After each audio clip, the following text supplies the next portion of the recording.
Bueno, ya tenemos 46, faltaban, quedaron, pero vamos a seguir porque el tiempo va corriendo.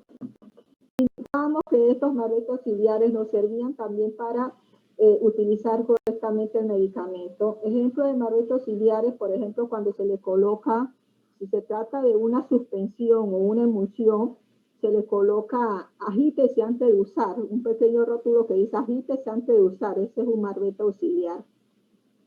Otro ejemplo de marbete auxiliar son aquellos que dicen de que uso externo, caso de medicamentos que no se deben ingerir. Son ejemplos de marbete externo. Otro también, por ejemplo, no tomar con bebidas alcohólicas o simplemente ponen una bebida alcohólica y les colocan una cruz, que significa que no se debe tomar bebidas alcohólicas para las personas que no saben leer.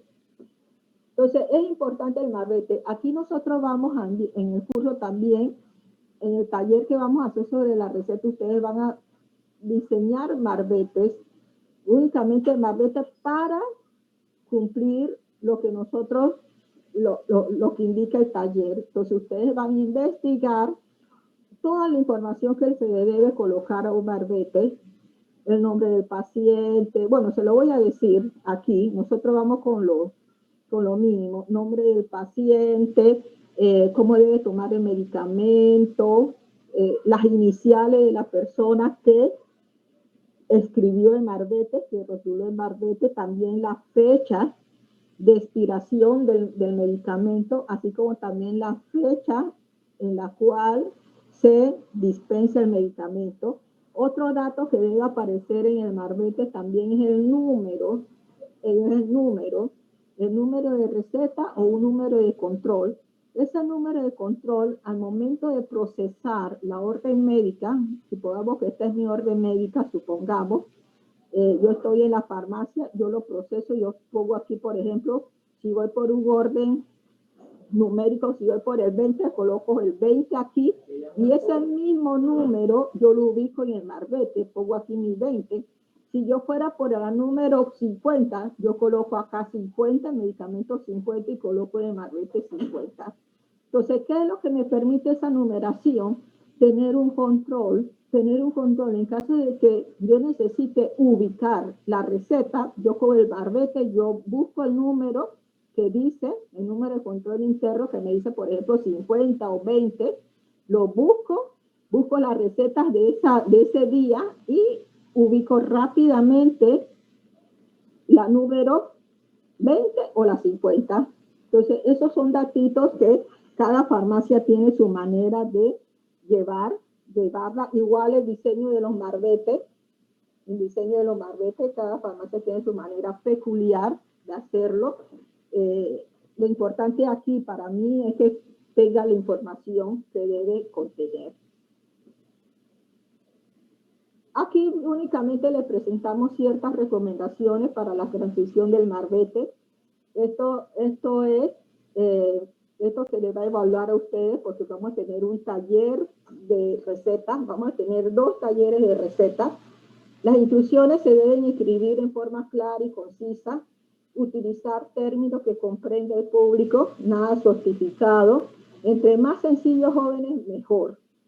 Se debe evitar la utilización de abreviatura en el marbete, nada de CC, nada de centímetro cúbico, ¿verdad? Eso el paciente puede tener dudas, cuando ve CC o cuando ve ML puede tener dudas, así que lo más clarito.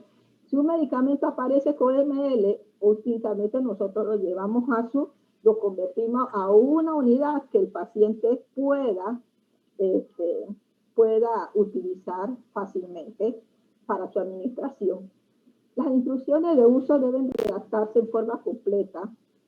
Tomar una tableta 3 veces al día y no únicamente 3 veces al día o una tableta 3 veces al día.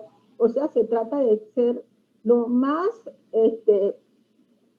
completo. Se trata de escribirle la información más completa para que el paciente pueda utilizar correctamente el medicamento. Utilice verbos que se entiendan con claridad. Tomar, aplicar, etc. Casi siempre es necesario especificar la vía de administración sin olvidar ojo, nariz, recto, vagina. La única excepción es en el caso de los medicamentos orales. Los medicamentos orales se sobreentiende y no debemos colocar vía oral porque eso significa redundancia. Tomar, por ejemplo, tomar una tableta vía oral 3 veces al día. Entonces ya eso ya estaría fuera de lugar. Tomar una tableta, se supone que vamos a tomar por la boca, así que no debemos cometer esa falta. Siempre que sea posible utilizar números con letras, ¿no? Cuando sea parte de la instrucción de uso, parte de la uso, siempre debemos que sea posible, o escuchen, que sea posible, porque a veces el espacio es tan diminuto que a veces no se puede.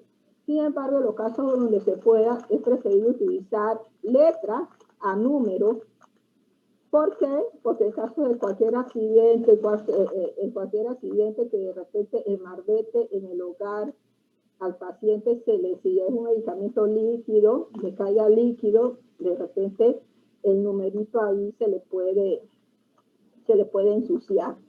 Entonces, siempre que sea posible, letra en vez de número.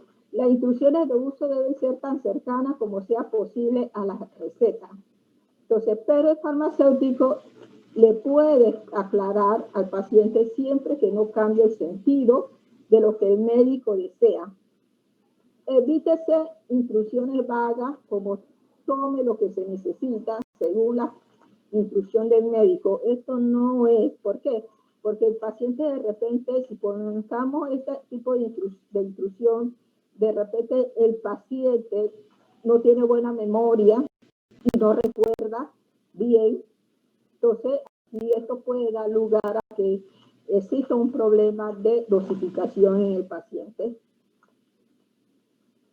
Algunos aspectos legales sobre la prescripción médica rápidamente. La obligación de información del médico. Esto es un aspecto legal.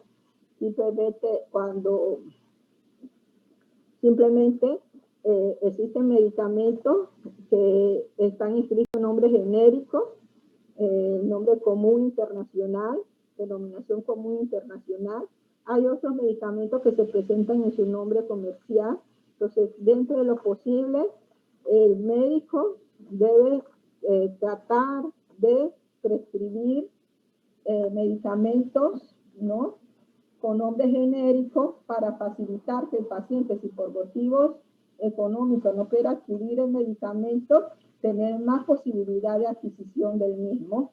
Ahora bien, yo le indiqué la semana pasada que si un medicamento se presenta en nombre comercial, debemos dispensar exactamente ese nombre comercial. Pero si el medicamento se presenta en nombre genérico, nosotros tenemos la libertad de poder elegir el laboratorio, ¿verdad? Entonces, estas cosas es importante que ustedes la vayan anotando en su libreta y vayan buscando qué es el nombre genérico, qué es el nombre comercial, o cualquier otra palabrita técnica que se diga en el curso. Ustedes la anotan en su libretita y después cuando acabe el curso ustedes van y investigan cuál es el significado. Aquí también, esto es muy importante para nosotros, los farmacéuticos, los médicos deben escribir claramente su receta. La ley le obliga a escribir claramente. Sin embargo, conocemos que en la parte práctica ocurre esto. El médico simplemente... ¿Alguien iba a hacer una pregunta? Bueno, escucha algo. En la parte práctica ocurre esto, simplemente vemos una serie de letras ilegibles, ¿verdad? Pero que con la experiencia que ustedes vayan teniendo, cuando estén en un mostrador, se van familiarizando con este tipo de letras, ya tienen una noción más clara de lo que el médico quiere. Ahora bien, es importante que ustedes, cuando estén en un recetario, es importante que ustedes estén seguros del medicamento que van a dispensar. Si ustedes están indecisos, por favor consulten. Vamos a entrar ahora en la otra parte del curso. Eso que les presenté era únicamente la parte de la receta. Ya vamos a caer en lo que son las medidas caseras. Vamos a iniciar medidas caseras.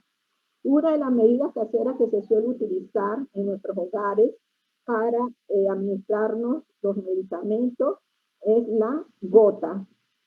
La gota es empleada para especificar la dosis de un medicamento. Sin embargo, esta no representa una cantidad definida, porque la gota difiere de acuerdo al líquido, va a diferir de acuerdo al tipo de sustancia. Ustedes mismos ven la naturaleza, algunos líquidos tienen características muy diferentes, unos son coloreados, otros tienen una viscosidad más alta, otros son menos densos, son más ligeros, unos tienen una tensión superficial mayor que otras. Entonces, ellos varían, o sea, varía la naturaleza. Entonces, la gota va a variar dependiendo de la naturaleza de la sustancia. No podemos decir taxativamente que 1 mililitro de todos los líquidos es igual a 20 gotas. Esto no es cierto. Tenemos que determinar experimentalmente a cuántas gotas corresponde 1 mililitro de determinada sustancia. Porque eso también va a depender del gotero que estemos utilizando y de la forma como la estemos utilizando. Por lo menos aquí vemos el gotero en 3 posiciones. Este que está inclinado hacia la derecha, hacia la izquierda, este que está inclinado hacia la izquierda y esta es la posición vertical. Esta es la posición correcta como se debe utilizar el gotero. Entonces, todas estas cosas son cosas que debemos tener presentes. Ahora bien, la USP significa Farmacopea de los Estados Unidos. Si ustedes lo ven en algún libro, USP, Farmacopea de los Estados Unidos, indica que el gotero oficial está calibrado para verter 20 gotas de agua por mililitro a 20 grados centígrados. Entonces, ¿qué significa esto? Que este gotero calibrado debe tener ciertas especificaciones en cuanto al orificio.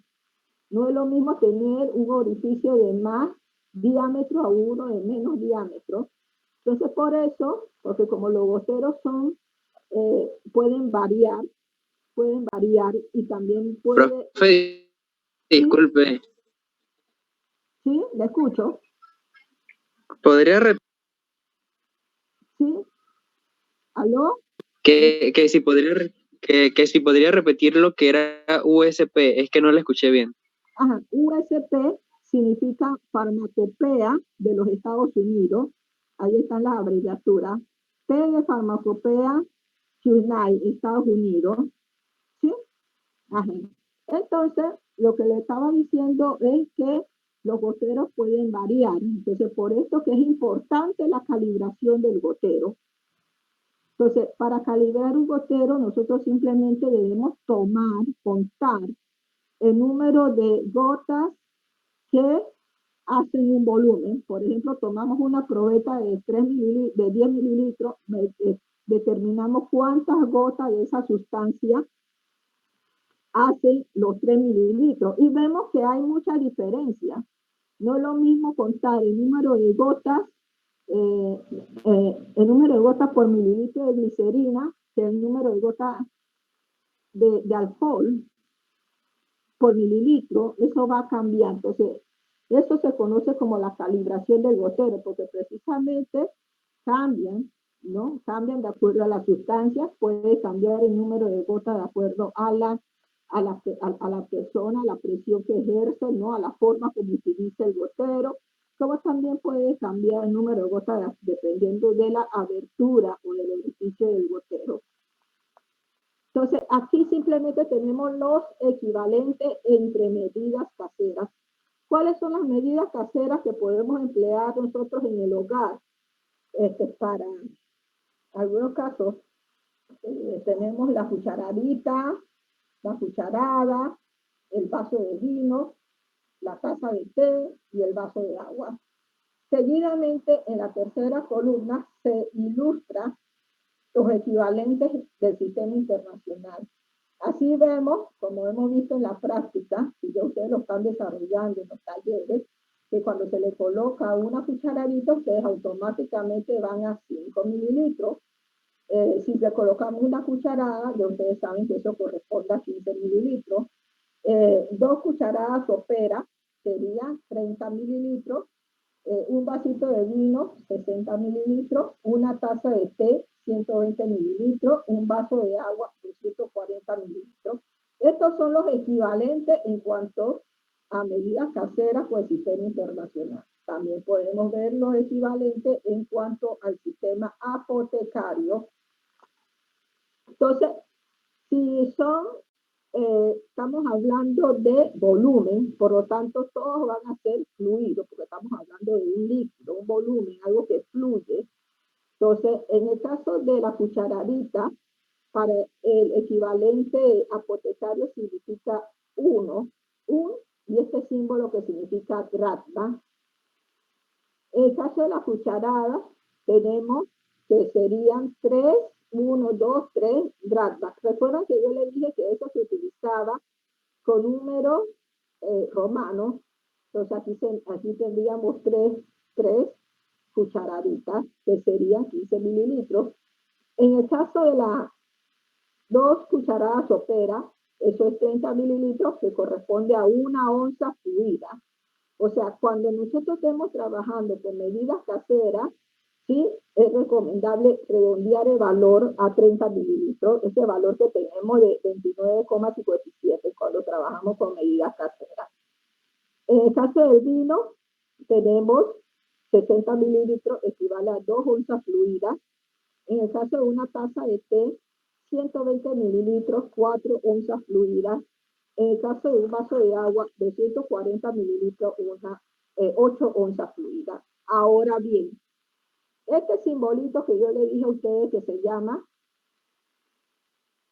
¿cómo le dije que se llama? Dracma. El dracma fluido. El dracma fluido significa cucharadita, pero ¿dónde? En la receta, específicamente en la asignatura. Si ustedes ven que en la asignatura el médico escribe un dracma, que sería este símbolo, pone símbolo de dracma, significa cucharaditas, cucharaditas. Hay algunos médicos que ya, por motivo de que ya este sistema ya no se está utilizando, colocan cucharadita o bien ponen la cantidad en base al sistema internacional. Entonces, es importante que tengamos eso presente porque hay otros médicos que ya tienen un tiempo más de ejercer como médicos, que ellos aún utilizan el equivalente apotecario, entonces ponen el símbolo de dracma, y ya sabemos que si es un medicamento líquido, el símbolo de dracma en la asignatura significa cucharadita. Si coloca 1, el número sería 1 cucharadita. Si coloca 3, sería 3 cucharaditas. Si coloca 4, 4 cucharaditas. ¿Preguntas al momento? Entonces vamos a continuar, jóvenes. Si no hay preguntas, yo sigo. Profe, una pregunta. ¿Podría regresar la diapositiva? Voy. Cuando se pone lo del sistema apotecario, se pondría así como usted pone las I, como unas I. Sí, esto es como un número romano, y sí, porque también ellos pueden poner, porque los médicos también, los médicos también, ellos pueden poner como una I, que también significa 1, o bien 1. Entonces, aquí lo traje, muy buena la observación, lo traje porque a veces los médicos lo ponen así con un puntito, ¿sí? El número romano, y también ponen esto con un puntito. Entonces, es muy buena la observación. Gracias, profe. A la orden. Aquí vemos un ejemplo. Yo le dije a ustedes que buscaran su libreta, calculadora y lápiz. Quiero que me determinen cuántas cucharadas hay en un 6 tazas de un medicamento líquido.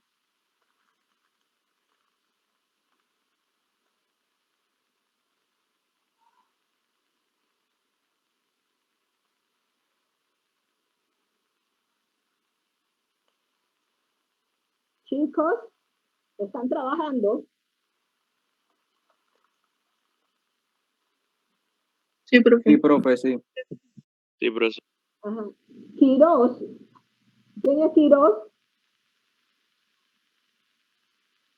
Dígame, profesora, ¿yo o el otro? Porque creo que hay otro Quirós. Pero eso es lo que quiero saber, porque hay alguien que no está asistiendo. Bueno, sé que hay otro Quirós, yo sí estoy aquí. Sí, bueno, sí hay uno que no está asistiendo, por eso quería preguntar. No, está la Samantha Quirós, que también es un varón. La profesora Emily me preguntó por él y yo la verdad no lo vi en el listado de teoría cuando ustedes anotaron su asistencia, así que no sé en realidad si ese joven va a seguir el curso o no.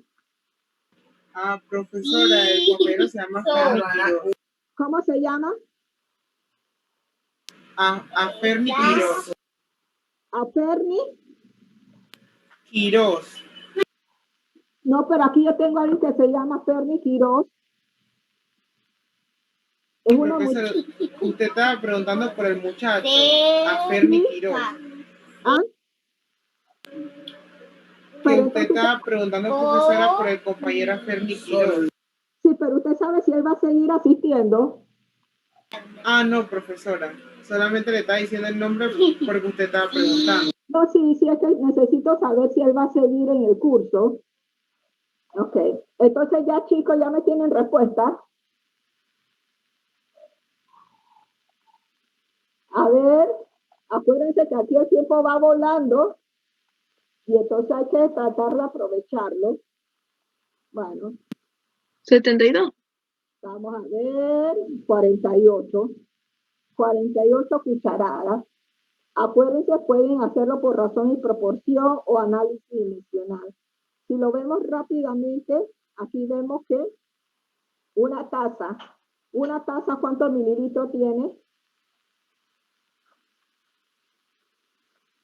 120, profe. Ajá. Y estamos hablando de 6 tazas. ¿Cuánto sería?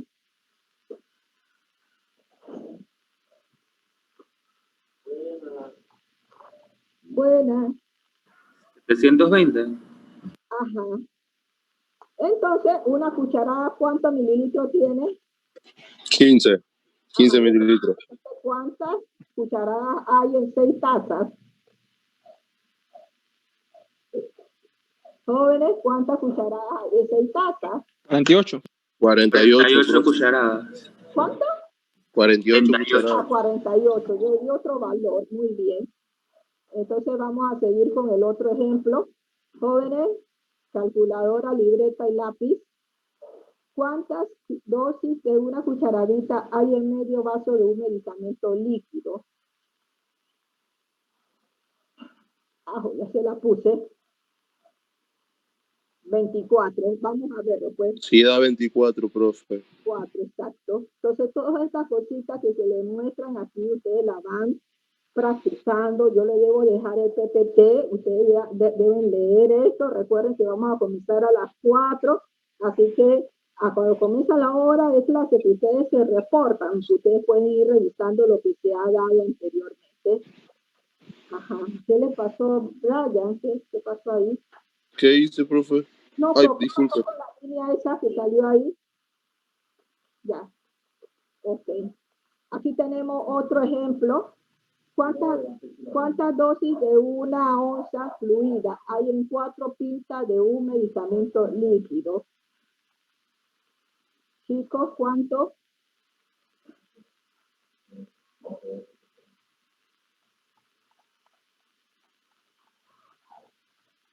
¿Cuánto, muchachos?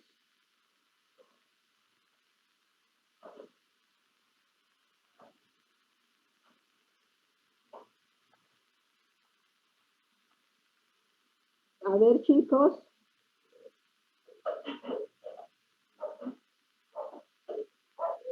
Muchachos, aprovechemos el tiempo. Algunos están pagando data. 74. Así que tratemos, por eso es que el sentido de estas clases virtuales es, por lo menos por la situación que tenemos ahora mismo en el país, ¿no? Eso se comprende, y otra situación también la situación económica, tratar de hacerlo lo más rápido posible. Y que cuando vengan estos casos, tengan a mano su calculadora, pluma y lápiz para ir adelantando. Aquí tenemos la respuesta. ¿Cuánto me dijo la chica? 64. Sí, redondeando 64. Ok. Entonces, Sí, profe, a mí también me da 64. sí, muy bien. No. Entonces quiere decir que la respuesta que yo le puse ahí no era correcta. Entonces, eso también es una manera de que ustedes vayan realizando las cosas. Yo le puedo poner un problema, tal problema, entonces da tanto. Entonces ustedes hacen la operación, entonces ustedes me pueden decir cierto o falso. Entonces esa fue la situación de Nantes. Ahora vamos a hablar un poquito de la dosis, porque este módulo es cálculo de dosis y ajuste de fórmula.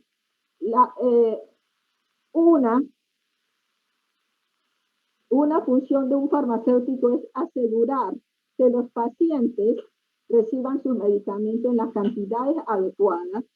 Esa es parte de la función de un farmacéutico. Entonces, esto involucra que el farmacéutico deba conocer los conceptos que involucran dosificación de medicamentos, las fórmulas que se emplean para determinar las dosis también. Aquí vemos, por ejemplo, que la dosis se puede establecer en base a varios parámetros. Uno de ellos, la edad del paciente. Aquí vemos un bebé. La dosis para un bebé es muy distinta a la dosis que se le debe administrar a ustedes. La dosis también puede variar de acuerdo al peso del paciente. Sí, no es lo mismo dosificar para un paciente 50 libras que para un paciente que pesa 170 libras, o haciendo la conversión a kilogramos. La dosis también se puede determinar en base al área superficial del paciente. Se puede determinar en base a la salud física del paciente. Personas que estén sanas requieren una dosificación diferente a personas que tengan comprometida la función hepática o la función renal. Entonces, esto es importante. No es lo mismo dosificar una persona que tiene falla renal a una persona que sus riñones están trabajando normalmente. También puede depender, la dosis también va a depender de la severidad de la enfermedad. Es decir, que si estamos pasando por la etapa aguda o una etapa crónica, la dosis puede variar dependiendo del momento que se atraviese la enfermedad, si estamos en el proceso agudo o bien en el proceso menos severo. La dosis, simplemente la cantidad de fármaco a administrar a un paciente con el fin de obtener una respuesta terapéutica. Eso es lo que es la dosis. ¿Dónde ustedes pueden encontrar información sobre dosificación? Ustedes pueden encontrar información sobre dosificación en la USP, en la farmacopea, en los insertos de los medicamentos. Aquellos que trabajan ya en farmacia, en el PLM, también aparece en estos libros, Masking Day, en este libro de referencia, también pueden encontrar información sobre la dosis. Así vemos que si le expresamos por peso, podemos indicar que sería la cantidad de miligramos de un principio activo, ibuprofeno, diclofenaco, lo que fuera el principio activo por kilogramo de peso corporal. Eso sería la manera de indicar la dosis que se puede presentar en la literatura. Cantidad de miligramos del principio activo por kilogramo de peso corporal. O podría ser, si nos referimos al área superficial del paciente, la cantidad de medicamentos por metro cuadrado del área superficial del cuerpo del paciente. Entonces aquí tenemos simplemente una ilustración de la cantidad de medicamento de un principio activo por kilogramo de masa. Podemos hablar de 10 miligramos de principio activo por kilogramo de peso, 50 miligramos de principio activo por kilogramo de peso, 200 miligramos de principio activo por kilogramo de peso. Entonces, este es un ejemplo de dosificación. Si lo expresamos en términos de metros cuadrados, podríamos señalar 10 miligramos de principio activo por metro cuadrado del área del paciente. Esta manera de dosificar, de acuerdo al peso y de acuerdo al área superficial del paciente, creo que lo veremos en la próxima sesión. Bueno, creo que vamos a dejar la clase porque ya es más de las 5. Vamos a dejar la clase hasta aquí. No sé si tienen alguna pregunta.